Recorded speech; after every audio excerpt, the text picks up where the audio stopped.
as entrepreneurs in any kind of field, make sure that you know every department, every role. Make sure you know billing, accounting, everything that you can think of that you need to know. Because that's what separates good to great companies.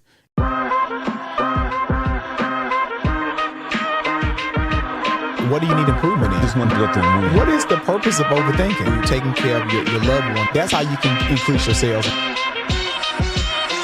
Hello, everybody. This is Ferris. And this is Caleb Lenoir, and welcome to another great episode of Conversations with the Homecare Guyz. I have Ferris remotely away for us right now, so Ferris is not in the studio, but we're still going to deliver some amazing content. Ferris, what up?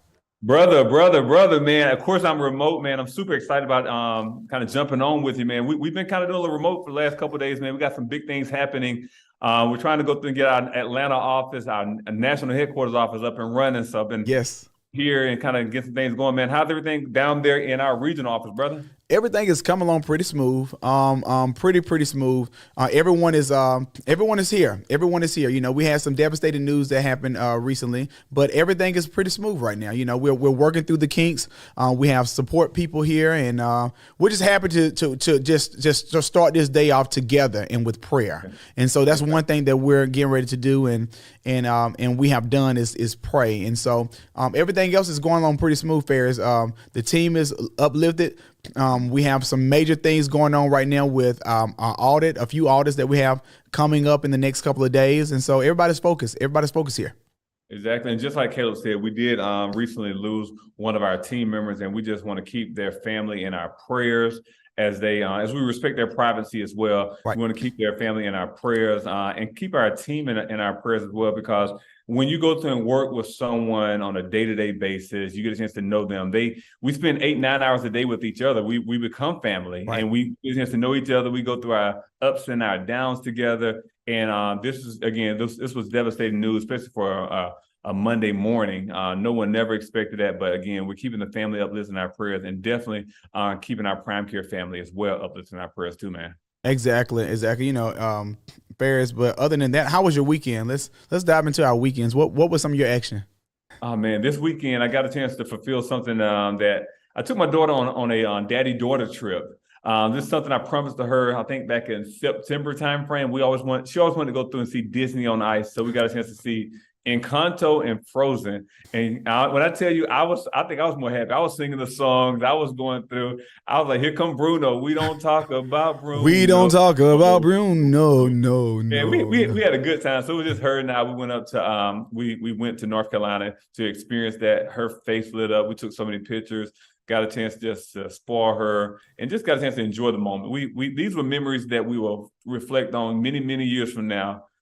Just as good memories, man. But brother, how was your weekend, man? I know my weekend was amazing, but let me jump on that real quick. I love what Ferris does. Ferris, whenever he takes trips and stuff, he has some kind of app that he sends pictures. So he makes like a picture book on some of these travel excursions. So make sure you make that as a picture book if you took plenty of pictures. Man. It's called Chatbook. It's called Chatbook. It's on the app, like $15 per month.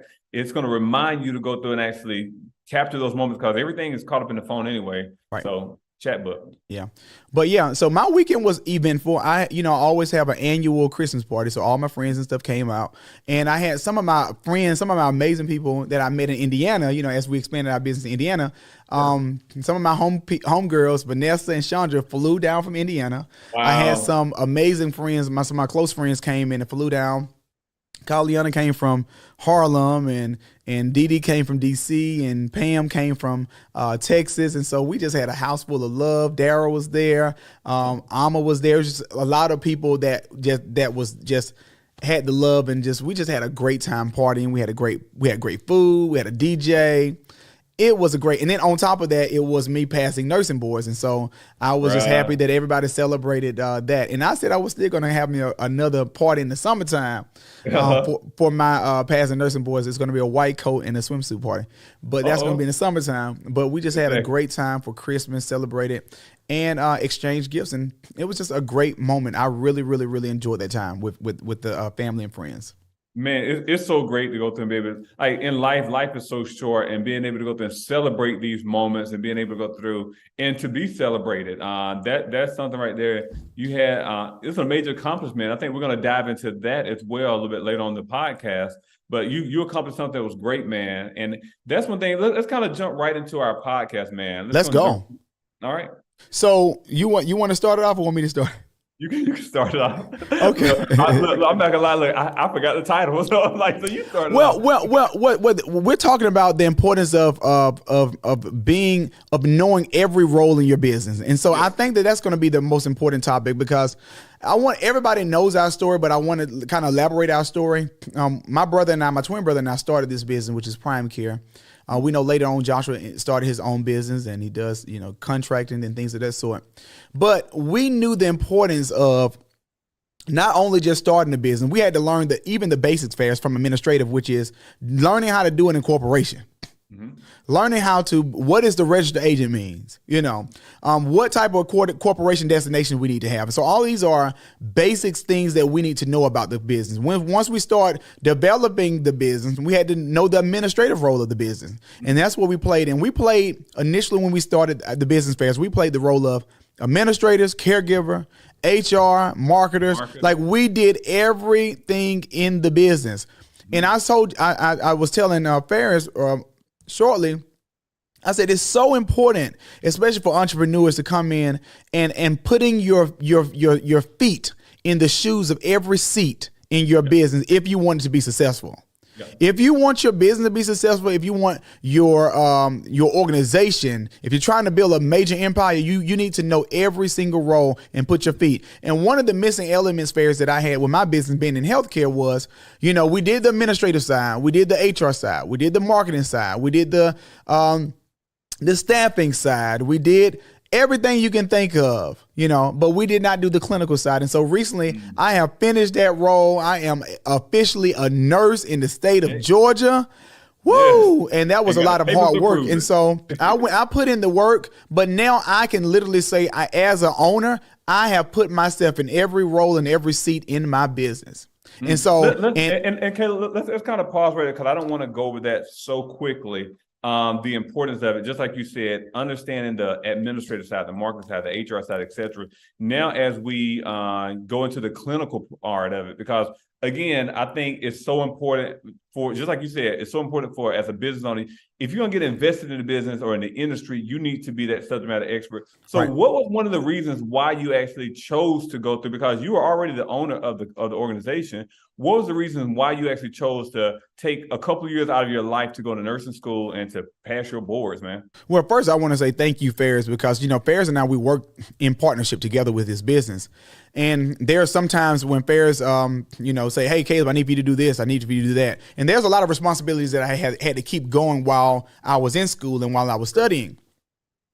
One thing that got me really excited about pursuing the nursing career was when we started the pediatric program. Now, the pediatric program was the Georgia Pediatric Program, which allowed we provided personal care and skilled nursing services to kids with developmental disabilities or physical disabilities.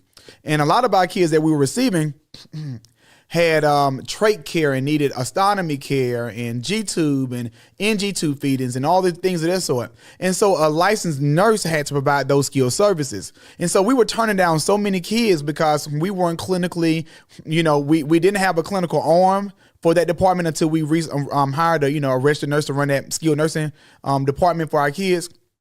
But we were turning down so many people, Ferris, in the initial end of our marketing efforts. And I was like, well, why are we turning down these people? What is the reason for that? And so that was one of the initiating starts of like, okay, wow, I need to become a nurse because there's so many kids and so many people need services. And right now, Ferris, unfortunately, a lot of parents are taking that role to provide the skilled nursing, and they're not really clinical. They're doing the trach care. They're doing the suctioning. They're doing the vents. But you need a licensed nurse to be in there to really provide that care. And so that was one of my initial standpoints. But ultimately, in college, I majored in biology. Then I dropped out of school. My goal was to be a physician. And then after I learned the home care side, I was just excited about it. So I always had a dream of working in healthcare and also being a nurse. I had a dream of being a nurse or a physician. And so I took the nursing route. And I'm so fortunate that I have a great partner in business that allowed me to separate some time and devote countless hours into studying and countless hours and say, well, I can't make this meeting this time, but hey, give me some slack. Give me an update. And Ferris, you really did a great job on that. Hey, are you taking care of a disabled loved one in your home? My name is Donna Kraft. I'm a health coach with Homecare Homecare. The last couple of years, our company has been helping family members make lasting memories with their disabled loved ones by paying that family member to take care of them in their home.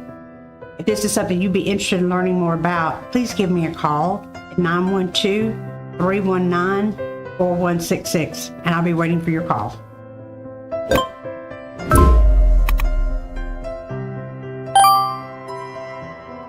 Exactly. And Caleb, I want to go through, I want to commend you for that, because I think over the last 2 years, it took a level of focusness to go through that, because when you're running the business and a growing business at that, because you decided to go to school in COVID.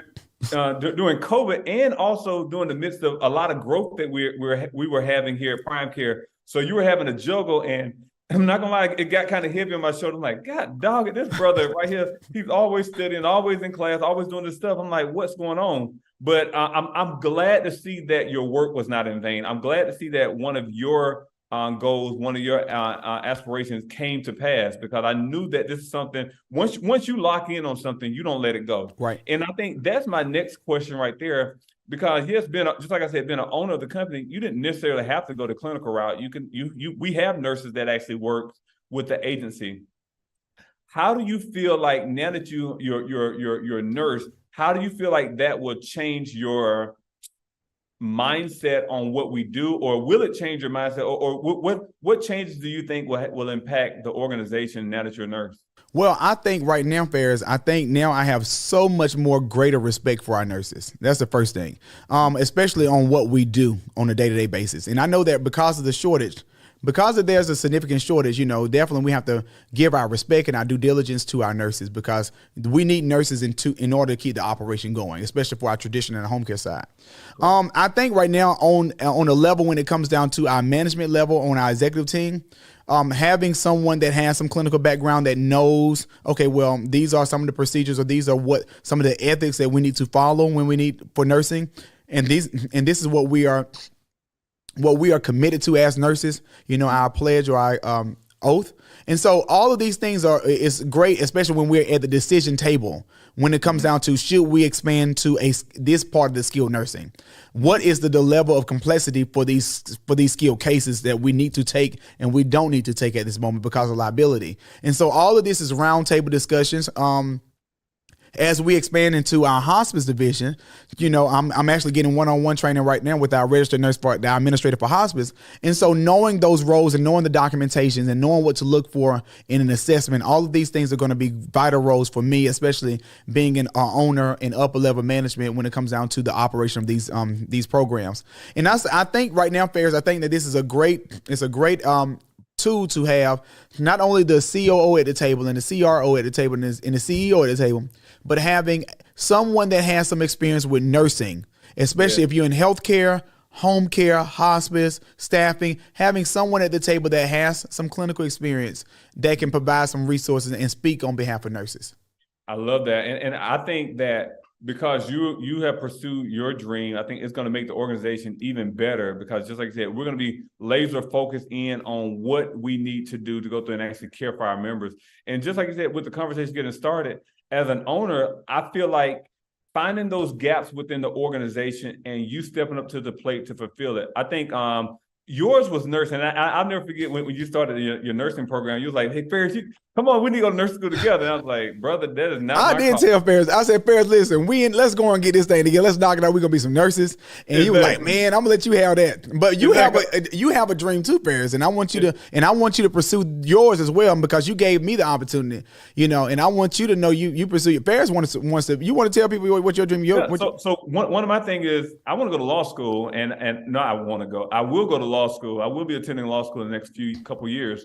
And just like Caleb said, it's to go through and actually personal development, but also to go through and actually assist us as we grow this organization to a national level as well. Because imagine we have a nurse at the table. Right. Imagine we have individuals that understand the legal side at the table. So now, because Caleb is not and will not be the only nurse at the table. Oh, no. I won't be the only attorney at the table or lawyer at the table. It's like you're having individuals that are skilled in those areas, they're skilled in clinical, skilled in law. So now as we grow this organization, we're not just growing it off of I think and I hope and I wish. We're growing it off of the basis of educational understanding that we have. Yes, we are entrepreneurs. Yes, Caleb and my brother Joshua started this company without having a college degree, but also Caleb pursued his nursing degree, right, and he got it. Yes, I will be pursuing my law degree, and I will receive it as well, because what it does is we just didn't go through and take the organization from here to here. We want to take it from here to the national level, and we know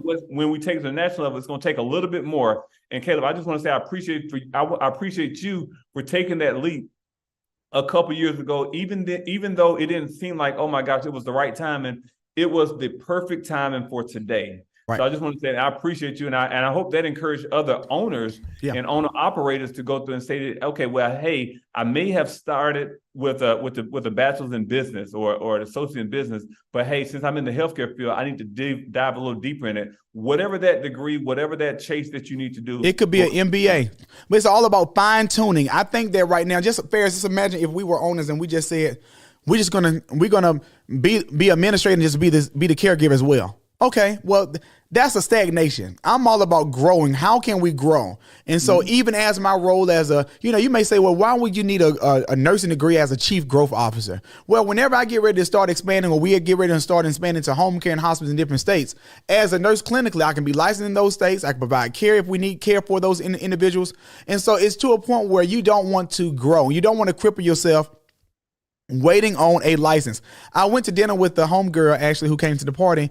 Shout out to Vanessa. Vanessa has a home care in Indianapolis, and she said that when she started with, she has a great home care there. She said when she was doing COVID vaccinations, right? She needed a nurse practitioner to sign off on. She needed some kind of agreement with the nurse practitioner or physician. And guess what? She is about to graduate in May with her nurse practitioner degree. Wow. And so she doesn't want anyone to stop her from saying, okay, well, she can't do this because I need these credentials. And so fares with us, we don't want that to be a crippling role, whether it's a nurse, a doctor, or whoever, physical therapist, speech therapist. We don't need that. We want to make sure that we have that in-house. And so I would encourage, especially entrepreneurs that are listening to this podcast, is are you in a stagnant place? You know, it may not be nursing degree. It may be getting a certificate from this for QuickBooks. It may be getting a certificate or a master's degree in an MBA so you can learn more about the business administration part of it. Whatever it is, I don't want you to stagnate or stop your growth, because it's so important to continue to grow, but it's so important to know every area of your business. Man, I think you put a bow on it right there, brother, because again, like that's how businesses grow. That's how you become successful, both personally and professionally. Right. And that's how you keep the fire going. Like the fire is not it's almost like a fire. If you don't continue to put wood on the fire, it's going to eventually die out. It's going to die. And the wood on people is actually going through and continuously investing in yourself, continually educating yourself, continue to put yourself in a circle, continue to go through it and find these new things, because as you go through and do that, you're continuously putting wood on the fire, and it's just the flames get larger and larger. And what happens is it shows other people what possibility looks like. Exactly. Brother, I got a good feeling that this probably won't be your last leg of the journey, brother. Like what's your next step in your nursing career? Well, I do eventually. Eventually, I want to give myself some time to really work in the field, work in in healthcare. Definitely focus, because we're so laser focused with our organization right now on becoming a national brand. I want to make sure I want to give as much effort that you have been giving these past 2 years back into the business. And so Ferris has been given 200%. So I need to up mines. And so that's why I'm here at the office, and he's in another remote area now, but I want to give that 200%. I do want to get in clinicals. I want to get some experience in the field. And then probably within a year and a half, I want to eventually go back into the registered nurse program. And I want to become a registered nurse. I will become a registered nurse. Okay, now I'm speaking this in existence. Exactly. But not right now. I'm going to give myself some time because I need to clear up. Ferris, I'm going to say, let me say this, and this made me laugh. I had my homegirls and stuff at the house. I was eating breakfast one day. They cooked breakfast, and we had amazing breakfast. And I literally sat on the sofa. I was like, y'all, literally, I'm about to eat breakfast and take a moment for myself, because literally I would be right now in the office studying. On my way down here to work, I literally had peace and quiet on my road, because I would have been listening to pharmacology lectures on my way down here. So it's like I'm getting my life back. So I'm creating that new normalcy, and it feels like a load has lifted. A load has lifted from me. And so now I'm taking those little breaks that I need in order to, that I missed so long for 2 years. I missed those because it always was a lecture. It was always me doing something. It was always, okay, after dinner, I need to be studying, or after this, I walk the dog, I need to be studying. And so I had these little moments throughout this weekend when I got my results on Friday, but had these little moments of, wow, I don't have to be busy. Oh man. That was like the most happiest moment for myself. I'm like, I don't have to be busy. I could just give me a cup of coffee and relax a little bit. I did it. Brother, enjoy those moments. Enjoy those peaceful moments. Again, that's been 2 years in the making. You worked hard. Your sacrifices are being actually rewarded. Again, now you don't just sign your name as Caleb Flournoy. You put some respect on my name. Come on, y'all. Put some respect on my name. Right. Oh, man, brother. Well, we appreciate everything that you do for the organization, your energy that you bring, your excitement you bring, and that as the visionary of the organization, you continue to go through and allow us to dream even bigger dreams. Like, because you pursued your dream and you conquered it, it's like, hold up, what am I waiting on? What am I making excuses for? It's not it's when will I start? Go ahead and start the journey now, because the longer you put off anything, and this is for our owners as well and other people that's listening, the longer you put off, the longer it's going to take for you to achieve it. You go ahead and start it today. Guess what? You'll have it in the next few years as well. So this just encouraged me to go through and continue to pursue my dreams so that I can go through and sit and be interviewed by you and say, brother, guess what, man? We have an attorney, we have a nurse, what else we got? I told Mama, I said, Mama, in conclusion, I said, Mama, you got it. You have a speech therapist, you have an occupational therapist, you have a nurse, come on, like, are you gonna be straight? If something happens health wise, or you gonna be on home care. You got care. This is your health care. Your health care plan. And so you're pretty much taken care of. So I want to say thank you to my family, thank you to my friends, thank you for everyone who has supported me throughout this leg of the race. And I believe that the journey is not ended, it's just beginning. And so I want to say thank you. But make sure, if one final thought is, as entrepreneurs in any kind of field, make sure that you know every department, every role. Make sure you know billing, accounting, everything that you can think of that you need to know. Because that's what separates good to great companies, is the one that knows more than the other. So knowing every role is important. And so I'm happy to just have that clinical leg on my resume on my back now, that I can say, hey, I can check that off the list. I have done everything within the company. And I know how to run it successfully. So you know how to do it, brother. Well, again, guys, we just want to thank you all for tuning in to Conversation with the Homecare Guyz. Make sure you tune in each and every week on Tuesday and Thursday for great and dynamic episodes. Make sure you follow us on all streaming platforms: Facebook, iTunes, YouTube, Spotify, Google, whatever. Just go through and follow us. And again, we just want to give a big shout out to Caleb. Big congratulations to you, Caleb Flournoy, LPN, and the Homecare Guyz. Let's get it, brother.